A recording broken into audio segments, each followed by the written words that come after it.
We are back on Get Up. To the demolition in Dallas we go. The Lions handing the Cowboys a 47-9 loss.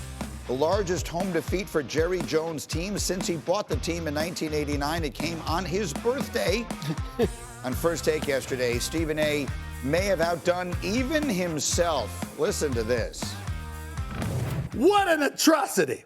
What an absolute atrocity. And we got to put it in its proper perspective. On the 82nd birthday of Jerry Jones, they tried to send him down under. That's what they tried to do. They tried to send him under. You understand what I'm saying? They tried to bury that man. I mean, damn. There is nothing that they are doing that is right. What happened yesterday might be the last ray of hope for them.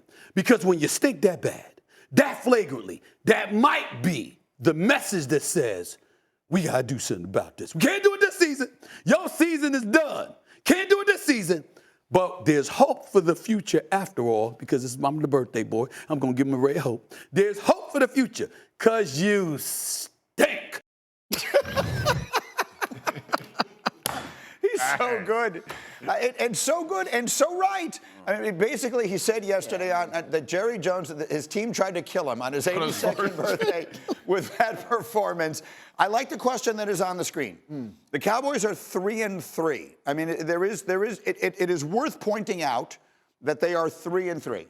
Their schedule is brutal. If you haven't seen it, their schedule coming up is brutal. What is the answer to the question on the screen, Domonique? Is their season over? I think their season is over. I think, especially for the Cowboys, given that the expectation for them is to finally get past the divisional round of the playoffs, this team is not constructed to do that. They may not even make the playoffs. The NFC is surprisingly more competitive this season than I think we anticipated. And even in their division, they have a team in the Commanders that's much better than we had all anticipated, and so I think the Cowboys are probably done for this year. They're in rebuild mode, try to retool around their franchise quarterback and make a run in the coming years, but this isn't it. Jeff. Yeah, they're done. It's disappointing if you're a Cowboys fan, because the expectations that you've had from these 3 12-win seasons, and you had these of who this is going to be, but this season was put in the grave because of what they did before the season. And in the off season last year before the trade deadline, what they have as constructed is not going to be good enough to put on the field. If you watch both lines of scrimmage, it was bad. I mean, guys getting run over on the offensive line, guys getting run over on the defensive line. They got totally out-physicaled as a football team. Let me tell you something. If you're not physical, you have no shot. Scheme, take all the schemes and wipe them out. It means nothing. If you can't line up and one-on-one beat the man across from you, and it seems like the Cowboys don't have any interest in doing that, and that's a problem.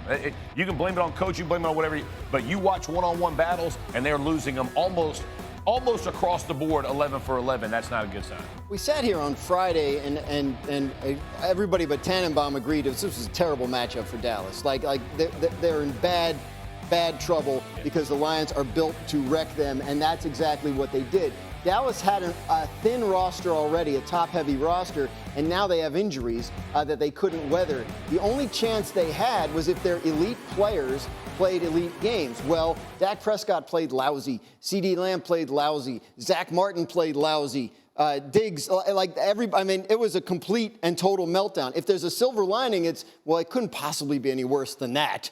And they get the bye week. Is that a silver lining? But yeah, right. It could be that's as the bad. worst we're going to play, and maybe after the bye we get healthier. But yeah, I mean, they were already kind of on thin ice coming into the season because the roster wasn't built with a lot of depth. Now the injuries set in, and they're non-competitive against one of the elite teams in the league. Here would be my answer. Is the Cowboys season already over? The answer is yes, because the theme of commonality, the thread of commonality between the two teams we're talking mostly about this morning, the Jets at the beginning and now the Cowboys, is this.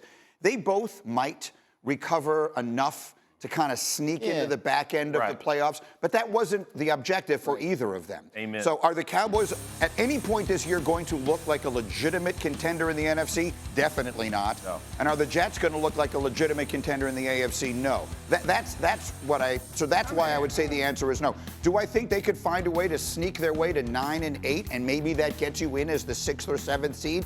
Sure, that feels like a possibility. Right. I wouldn't bet on it. But that's That's not what they are intentional. Misery loves company. Don't bring the Cowboys into your foolishness. Like the Cowboys aren't good, yeah, but they've been good. They aren't the Jets now. Let's separate them from the Jets. There is a more reason to be optimistic for Cowboys fan, I think, because you've at least seen it work at some point. That's actually an interesting question we can dive into in our second hour. Marcus Spears is going to be here. He's a Cowboy fan. Would you rather right now be rooting for the Cowboys or the Jets? It's a great question. That's a terrible question. I mean, it's a tough question. It's a good question, but it's like, The answer is the Texans. Yeah, that's right. Is a sharp stick in the eye an option? We'll find out. Swagu Says, I'm going to ask you a question. You're going to give me an answer. You ready? Here we go. Are the Baltimore Ravens the best team in the National Football League? Yes, they are, sir. They are the best team in football. I would have said Detroit, but it's the unfortunate injury to Aiden Hutchinson that gives me pause on that. But when you look at the Ravens, Lamar Jackson is actually playing better than his MVP season. You look at the addition of Derrick Henry, and this team proved that when you build up to stop the run, we got guys on the back end that can win one-on-ones. Zay Flowers, Bateman, Likely. This is a complete football team that's playing out of their mind right now. I agree. The NFC North, by the way, is next.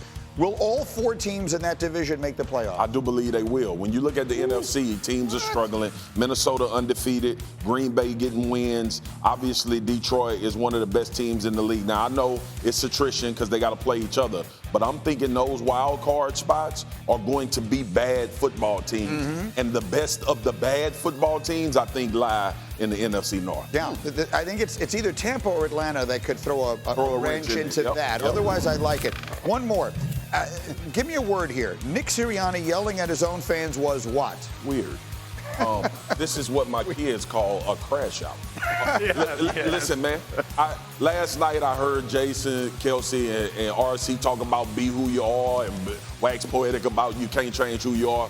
And I came right after them and said, keep your ass up out the stands. All right? That is not the place where you need to be Nick Sirianni as the head coach. These people are already hot and cold with you. They don't know if they like your ass anyway. So you need to make sure you continue to win and be in the good graces of these Philly fans. Because I'll tell you this, too. Being there 3 weeks ago for Monday Night Countdown, them folks crazy as hell in Philly. I'm not sure if you want to pick a fight with them fans. They'll come up out them stands and get after you. But Sirianni knew that was childish and petty, man. Focus on energizing your team. Stop talking to the people paying. I'm so glad you're here. I'm not sure I would have laughed today if you weren't so funny, but you're exactly right. RC and Jason Kelsey are saying be yourself, and the answer is be yourself unless you're that.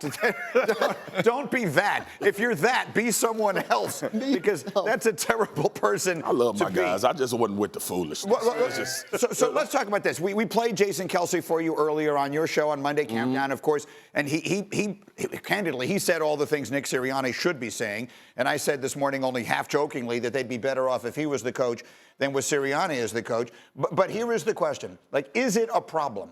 You look at that team, they don't look inspired. They don't look as good as their talent. They look less than the sum of their parts. The question is that the fault of the coach? Well, he's not making them better. And we can't point to anything specific to say this is what he's bringing to the table.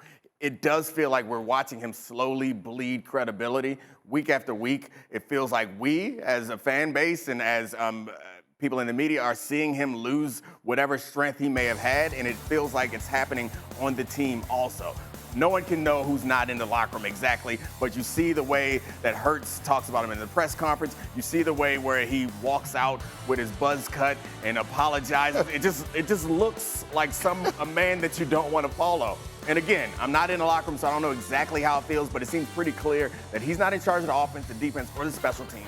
And the one thing that he is tasked with is kind of keeping them together and motivating them. It feels like he's missing that. He's apologizing for how poorly he's doing that. Yeah. Timeout issues early in the season. I'm not sure what we can point to and say Nick Sirianni is doing this to make us better. Motivate and also like setting the tone. And think about this. Like, they won the game. And the story in Philadelphia is this for the last couple of days. That's not setting the right tone for your football team. Yeah, I think from Nick Sirianni's perspective, this is all he has. The writing's on the wall, man. This is not a marriage. What writing? The writing that he's going to be gone. I mean, if you can't see that, you don't get to choose your offensive coordinator or your defensive coordinator.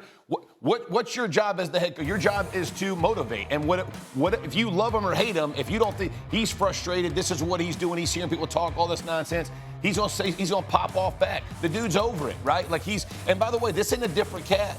I mean, this is a different guy. I saw this guy in Indy when they beat us on the last second, and he runs up in the stands, right? This is who he is. Like, he's not different. And to Jason Kelce's point, he needs to put some type of energy in this football team, because if you watch them play, they are uninspired. And that's with 2 new coordinators. They have way too much talent to be where they are right now. They're a better football team than they're showing on the field. Sirianni's trying to do anything, and he's grasping at straws because he understands the only way to save his job is to make some incredible run through the playoffs. Right. That's what he's doing. That's what pressure does to a man when you got no control and the politics around you have neutered you at your job. And what else can you do? That's where you're sitting, bro. I hear you, but he's the same guy who his own quarterback had to tell him to chill during the Super Bowl. Right. This is, at some point, his instincts, I think, are just this. This is who he is, and when you're winning, that's okay. He was in the Super Bowl. He's not managing the game well either, so it's hard to point to. But it feels like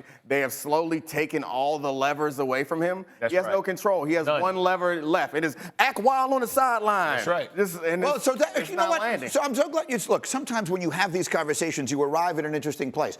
You called Robert Saleh the most unimportant person in the building, and again, you just said it wasn't an insult to him. They had taken all of his ability to be the leader away from him. Said the same thing. The same thing is happening here, right? Yeah, except Robert Saleh was being an adult.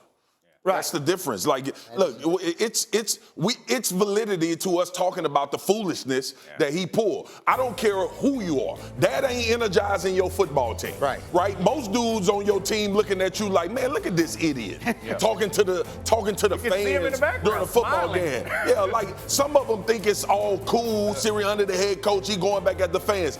I'm telling you, dude, there are dudes on this football team that looks at Nick Sirianni like, dog, you a petulant child. It's what you are. And I don't care who you are. You ain't leading nobody to the Super Bowl. And for all of this credit that we give him, and we should, they went to the Super Bowl. Do you remember how many veterans was on that football team? Yeah. The thing that we don't identify with the Eagles, they're young now.